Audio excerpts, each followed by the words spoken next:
Hey guys, Zahraddin here again, and welcome to my very first book review.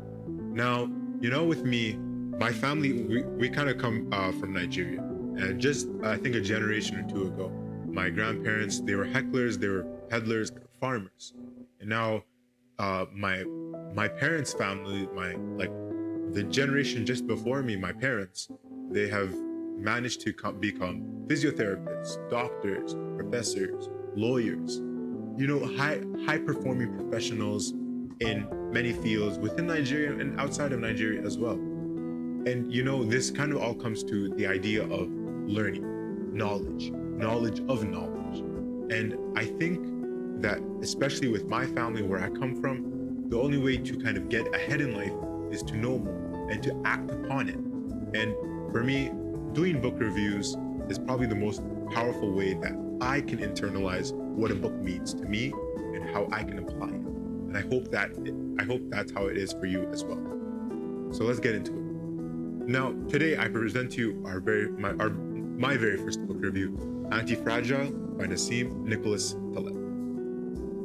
So when it comes to building on mental toughness and talking about mental toughness and doing the hard thing and becoming better, becoming stronger, becoming faster, becoming smarter, we as a society, as like a people, we're always kind of shying away from that situation. And I think that there's a lot to be had when it comes to becoming stronger and becoming better and fitter, or becoming smarter and competing and developing yourself and failing in the process.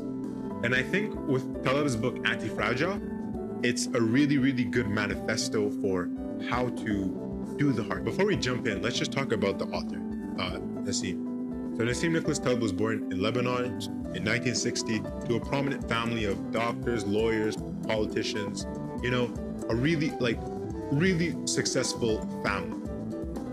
But you think with having a really successful family like this, he would be perfect. He'd have a really easy road ahead. But come the age of 15, 1975, the Lebanese civil war erupts. So just a little bit of a background on Lebanon itself. Lebanon has a lot of religious sectarianism.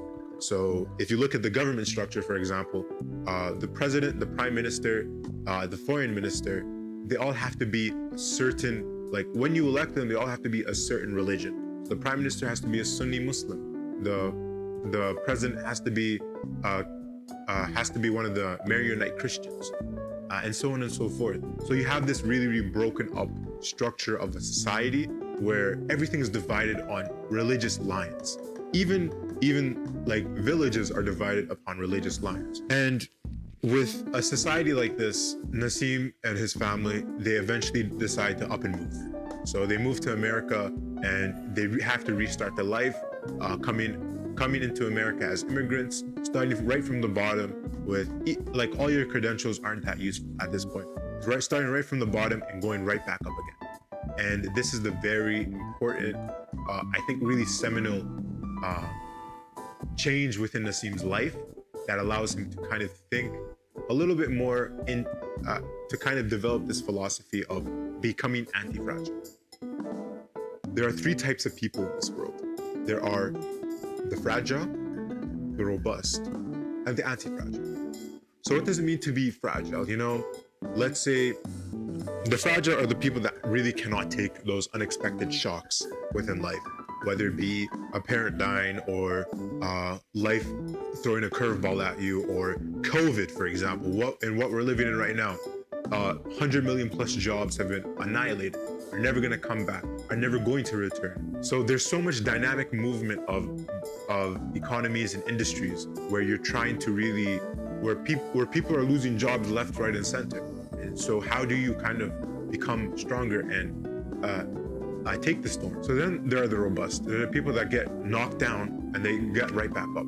But the thing here is very important, is going to distinguish the people that are robust from the people that are anti-fragile, is they get right back up to the same level, not anything above them.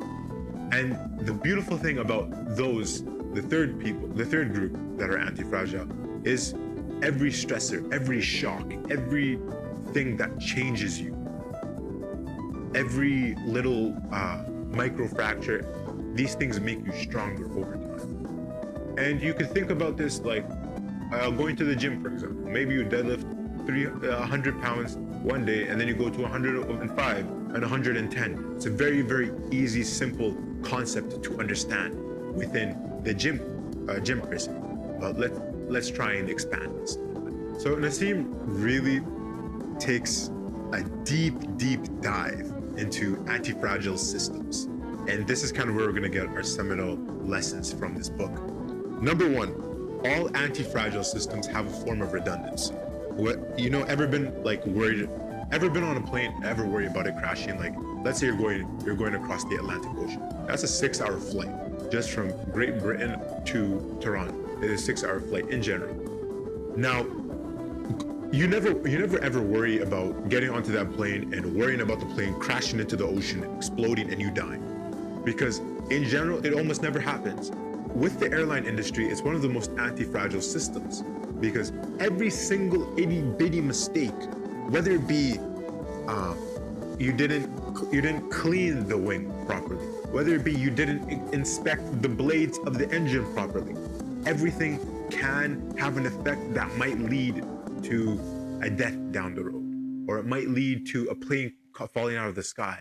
And every time a plane falls out of the sky, or there's a crash, or there's a major malfunction of a gear, for example, everything is logged, it's recorded, it is improved upon. It is improved upon with a maniacal obsession. You're playing with people's lives in the most fundamentally revolutionary form of transport that human beings have at the moment. Rule number 2, small and independent errors. So when we're talking about all anti-fragile systems have these small errors that, if they were to occur, wouldn't really screw the system. So take, for example, you have a course, and that course is worth, that course has 2 exams, one is 50%, the other is 50%. In general, a lot of courses are this way. So if you fail one exam, you've essentially screwed yourself for the rest of the course. However, if you have a course that has 20% on one exam, 35% on another, 15% on a series of exercises that will lead to like a larger seminal paper over time, that is much easier and it's much easier to be able to fail a 5% little weighting of like an outline, and then come back and do a lot better throughout the rest of the course. So every error is small and it's independent. Number 3, you have the idea of optionality. So take, for example, the stock. You have a stock that is like $20, and let's say you just put maybe a couple $100 in there. Nothing fancy. If the stock goes up, you sell it, and if the stock goes down a little bit, you sell it. You don't really lose anything to that. Another example is there are some larger investment funds that will purchase companies entirely, and these larger investment funds, if let's say the stock goes down, if the stock goes down, they sell the assets of the company and still make their money. If the stock goes up, they hold on to it. Their valuation is increased, right? So having this idea of optionality is like having like a coin, and that coin being a two-headed, having a coin and both sides of that coin having heads on, no tails. There's no ability to lose in this case, right? So another thing that Nassim Nicolas Taleb talks about really passionately is the idea that many fragile systems that we rely upon, whether it be the stock market, banking, global trade, they are incapable of dealing with what he calls black swans. A black swan is essentially an event that is characterized by coming out of nowhere, being extremely impactful, usually in the negative sense, so that we're not able to really understand how to deal with it. And yes, our systems have a lot of redundancies. Like talking about Facebook, for example. Facebook has a lot of servers that it can run multiple accounts and most of its activity through. But that doesn't just this past week, Facebook fell apart. It was down for almost a full day, and in that time, I lost something like $7 or $8 billion in market value. So a lot of the systems that we've created that we rely upon every single day, from a financial perspective to a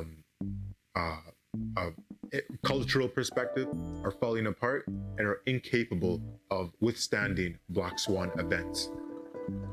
So how does one become more anti-fragile? There are three things. Number one is cap your downside. Always seek to reduce the amount of risk that you might have.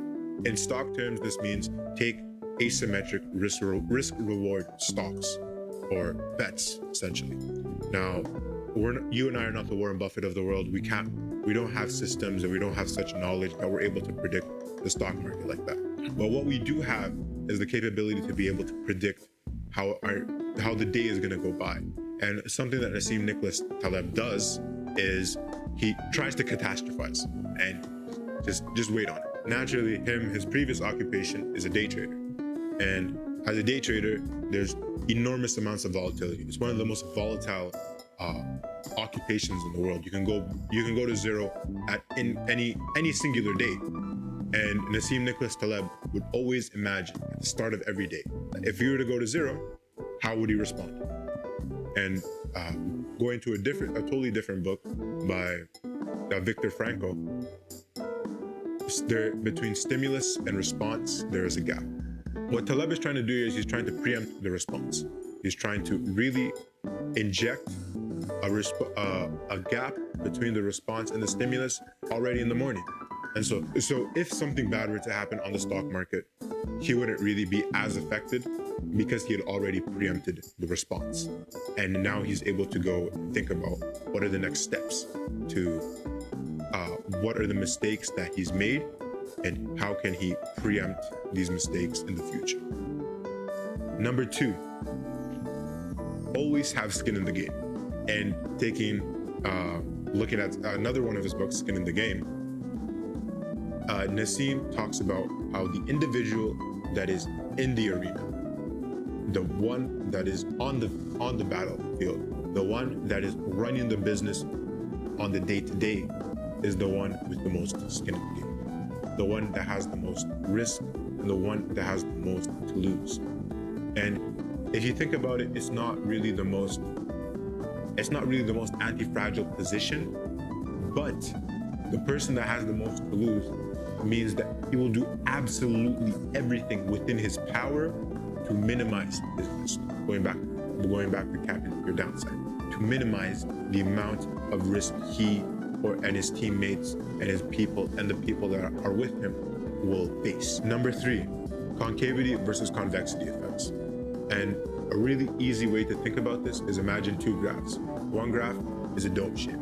So you have exponential growth to a point, you plateau, and then anything after that point, you will collapse. Any pressure after that point will take you down. This is part and parcel of almost every system that we have that we consider fragile.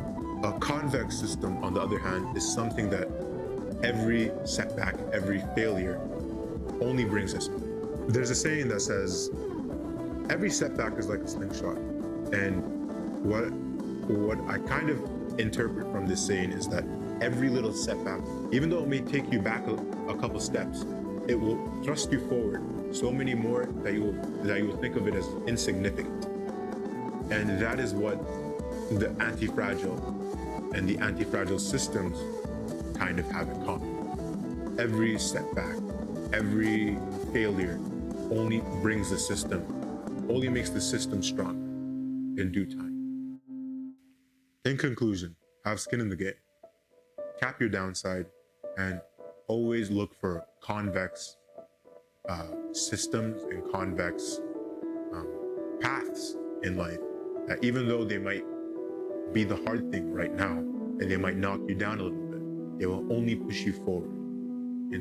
They will only push you forward, and they will only thrust you forward that much faster than if you were not to do it. Now, if you like this content, please like, subscribe, join this community, and until next time, my friends, take care. Peace.